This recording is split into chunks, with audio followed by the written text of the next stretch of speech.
पाहुयात टॉप 9 जिल्ह्याच्या बातम्या। गोपीनाथ मुंडे यांच्या स्मृती दिनानिमित्त गोपीनाथ गडावर जय्यत तयारी। गोपीनाथ मुंडे यांच्या पुण्यतिथीनिमित्त उद्या गोपीनाथ गडावर मोठ्या संख्येने गर्दी जमणार। वर्ध्यात विकसित कृषी संकल्प अभियानांतर्गत शेतकऱ्यांना मार्गदर्शन, कृषी जागरूकता रथाचं उपजिल्हाधिकाऱ्यांच्या हस्ते उद्घाटन।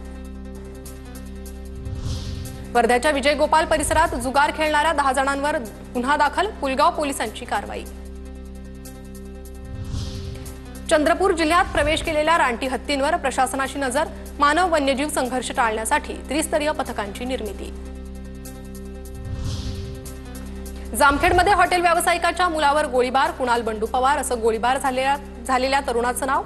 जामखेड पोलीस ठाण्यात अज्ञात व्यक्तींविरोधात गुन्हा दाखल। नागपूर आयुक्तांनी दिलेली डेडलाईन संपली, खड्डे बुजवण्यासाठी रस्त्यांच्या कामासाठी 31 मेची डेडलाईन होती। पालिका आयुक्तांच्या इशाऱ्यानंतरही रस्त्यावरचे खड्डे तसेच। धुळ्यात 19 लाख किमतीचं बनावट बियाणं जप्त, कृषी खात्याची मोठी कारवाई। गुजरातहून जळगावात जाताना धुळ्यात शिवतीर्थ चौकातून बनावट बियाणं जप्त।